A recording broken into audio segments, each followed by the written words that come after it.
कि बहुत सही हुआ। बस मोदी जी 8-10 बार ऐसा देश में और हो जाए तो सब ठीक हो जाए।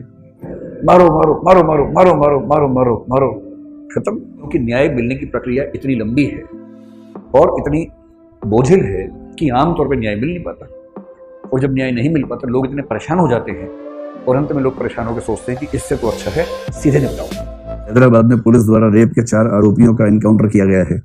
क्या वह नैतिक रूप से सही है और इसका समाज पर क्या प्रभाव पड़ सकता है? क्या इससे रेप की घटनाओं में कमी आएगी? क्या पुलिस के ऊपर भी कोई कार्यवाही की जाएगी? और दूसरा भी मामला यही है, what is your opinion regarding this? नैतिकता के अनुसार सीएस एस्पिरेंट को क्या राय रखनी चाहिए? भाई सीएस एस्पिरेंट यानी कि आप लोगों को राय ये रखनी चाहिए कि कोई भी एनकाउंटर जो ऐसी परिस्थितियों में नहीं किया गया जिन परिस्थितियों में वो उचित हो सकता था वो अनुचित है। सिंपल सी बात है। क्या होता है कि हम सबके अंदर एक मन होता है जो वासनाओं वाला मन होता है, जो विवेक की बात नहीं सुनना चाहता, जो भीड़, मॉब, वायलेंस इन सब में एंजॉय करता है, जो पोएटिक जस्टिस वाला मन होता है। पोएटिक जस्टिस का मतलब है कि हिसाब बराबर होना चाहिए।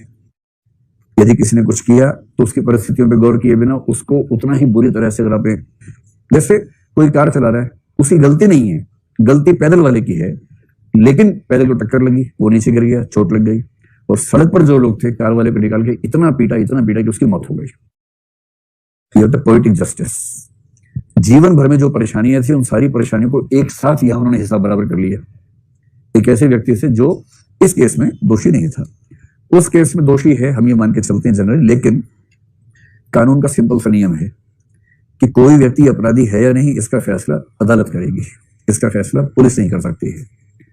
इस सेंस में कोई भी एनकाउंटर अपने आप में जस्टिफिएबल नहीं है। और सिविल सर्वेंट तो ऐसा नहीं कह सकते हैं, करते वही अलग बात है, लेकिन सिविल सर्वेंट ऐसा कह नहीं सकते हैं।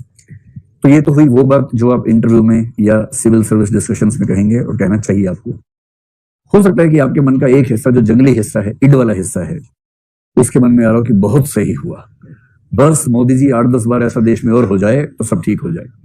इसमें मोदी जी की भूमिका नहीं है, मैं जानता हूँ, ये तो राज्य सरकार की भूमिका है। आज सुबह जैसे ही मुझे किसी ने बताया, मेरे फैमिली के मेंबर ने बताया, इतना ही मतलब मैसेज किया कि 4 जो रेप एक्यूज थे उन 4 का एनकाउंटर हो गया। इतना सुनते ही मैंने अनुमान कर लिया कि यह मामला उत्तर प्रदेश का होगा। वो हैदराबाद बोलना भूल गया था। इससे आपको पता लगता है कि अलग अलग सरकारों की छवि किस तरह की है। तो एनकाउंटर थोड़ा अपील करते हैं, कबीलाई किस्म के लोगों को बहुत अच्छे फील भी होते हैं। एक पक्ष ये भी है कि कुछ एनकाउंटर्स समाज को सुरक्षा का आश्वासन देते भी हैं। उत्तर प्रदेश के कुछ एनकाउंटर्स के बारे में मैंने पढ़ा, रिपोर्ट्स पढ़ी हैं। एनकाउंटर तो गलत, सीधी सी बात है, एनकाउंटर तो सरकार जो करती है गलत ही करती है। लेकिन कुछ एनकाउंटर ऐसे व्यक्तियों के हुए जिन व्यक्तियों के होने मात्र से समाज में असुरक्षा का माहौल था, उनके मरने से समाज खुश हो गया। लेकिन ये जो ट्रेंड है, ये ट्रेंड अपने आप में राज्य को उतनी शक्तियां दे रहा है। अब बस ध्यान रखिए कि अगर पुलिस कमिश्नर 4 लोगों को एक साथ जान से मार सकता है तो पुलिस कमिश्नर किसी दिन हमें भी मार सकता है। और जिस दिन वो हमें मारेगा उस दिन भी वो मरने के बाद हमारे हाथ पे पिस्तौल रख सकता है। पिस्तौल रखना कौन सी बड़ी बात है किसी के हाथ में, तो बहुत छोटी बात है। और ये बात बहुत भरोसे की नहीं है कि वो 4 लोगों को ले गए होंगे सुबह 3 से 6 बजे के बीच में और भागने लगे होंगे, पुलिस का हथियार छीन लिया होगा, पत्थर फेंके होंगे, गोली ये बहुत भरोसे वाली बात है नहीं। ये सब बातें इसलिए कहते हैं कि कंशाइंस का जो मामला है ना, सोशल कंशाइंस का मामला, क्योंकि पूरे समाज की कंशाइंस ऐसी हो गई थी, उसको मरम्मत करने के लिए पुलिस चीफ ने मेरे ख्याल से सीएम की मौन सहमति या वर्बल सहमति से, जो लिखित में कहीं नहीं मिलेगी, ये फैसला किया होगा। अब सीएम और पुलिस चीफ दोनों मिलकर बचाव करेंगे। केंद्र सरकार से भी आश्वासन मिला होगा कि चिंता मत करना, हम देख लेंगे ऐसे मामलों में, और अभी सुप्रीम कोर्ट भी ठीक चल रहा है, टेंशन मत लेना ज्यादा, हम मैनेज कर लेंगे। मेरा ख्याल है कि इस लेवल पर ये सब बातें मैनेज होती हैं, और जो बुरा है वो तो बुरा ही है, सीधी सी बात है ना। वो कितना भी सुंदर लगे, अच्छा लगे, प्यारा लगे, जैसे कुछ लोग बोलते हैं पाकिस्तान से युद्ध होना चाहिए, कितना भी अच्छा लगे युद्ध, पर युद्ध बुरा है वो बुरा है। सो एनकाउंटर उन परिस्थितियों में नहीं हुआ जिनमें पुलिस के पास सेल्फ डिफेंस के लिए कोई चारा नहीं बच जाता है, ऐसा हर encounter academic point of view से, सिविल सर्विसेज के पॉइंट ऑफ व्यू से हम गलत ही मानेंगे, उसे समर्थन की संभावना बन ही नहीं सकती है। तो हो सकता है कि अगर हम वहां पुलिस चीफ होते शायद हमारा दिमाग वैसे काम कर रहा होता, अलग बात है, पर क्योंकि हम यहाँ हैं और हमारा दिमाग एकेडमिक तरीके से काम कर रहा है तो हमारा निष्कर्ष वही रहेगा जो इस मामले में होना चाहिए। और आप में से तो कुछ लोग ऐसे होंगे जिनके मन में आ रहा होगा सही किया। कितने लोगों को लग रहा है सही किया, एकदम सही निपटाया कम वक्तों को, हाँ बहुत बढ़िया, सही बात। और कितने लोगों को लग रहा है कि नहीं ये ठीक नहीं हुआ, गनीमत है कि ये वाली संख्या एक आध ज्यादा है, एक आध ही ज्यादा है लेकिन ज्यादा है, और सबसे बड़ी संख्या तो वही है। पुलिस ही हिंसा हिंसा न भवती, बाकी लोग इस मूड में चल रहे हैं। चलिए समाप्त करें। जैसे अभी आप देखेंगे एनकाउंटर आजकल ठीक ठाक मात्रा में हो जाते हैं। एनकाउंटर अच्छा है या बुरा है, युवा लोगों से पूछो, बोलते हैं अच्छा तो हो रहा है, तुरंत न्याय मिल रहा है, मजा आ रहा है, खबरें अच्छी आती है, देखने में मजा आता है। पर उनको अभी ये नहीं समझ में आ रहा कि ये अंततः एक सिस्टम के लिए, संविधानवाद के लिए, कॉन्स्टिट्यूशनलिज्म के लिए अच्छी बात होगी या नुकसान की बात साबित होगी। क्योंकि अंततः यदि ऐसी कल्चर डेवलप हो जाती है एनकाउंटर की, तो इसका मतलब ये हुआ कि पुलिस को किसी अपराधी या आरोपी को मारने के लिए अदालत की जरूरत नहीं है। फिर तो मॉब लिंचिंग भी अच्छी है, जनता ने पुलिस की भी जरूरत नहीं समझी। चोरी हुई, तुरंत फैसला हुआ, निपटाया उसको, वहीं मिट्टी का तेल डाला, आग लगाई, काम खत्म, तत्काल न्याय हो गया।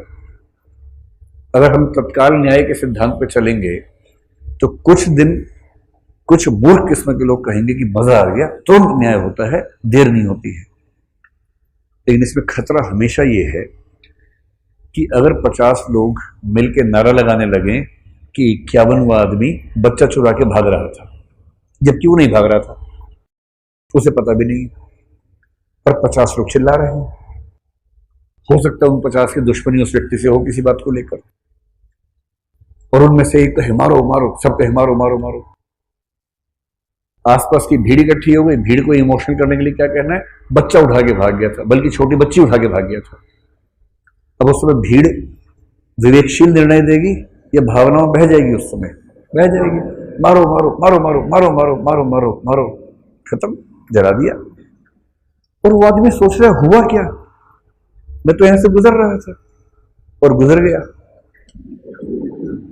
अब आप ये बताएं, मॉब लिंचिंग, एनकाउंटर्स, इन चीजों से सुन के मजा आता होगा आपको कभी कभी, लेकिन एक लोकतंत्र के लिए, एक कॉन्स्टिट्यूशनल सिस्टम के लिए, एक संवैधानिक देश के लिए लॉन्ग टर्म में ये चीजें सही होंगी या गलत होंगी? गलत होंगी। पर ये अच्छी क्यों लगती हैं? क्योंकि न्याय मिलने की प्रक्रिया इतनी लंबी है और इतनी बोझिल है कि आमतौर पर न्याय मिल नहीं पाता, और जब न्याय नहीं मिल पाता लोग इतने परेशान हो जाते हैं, और अंत में लोग परेशान होकर सोचते हैं कि इससे तो अच्छा है सीधे निपटाओ। और यूपीएससी के एस्पिरेंट को समझना पड़ता है कि कहां तक अच्छा है, कहां बुरा है, ये अंतर समझना चाहिए।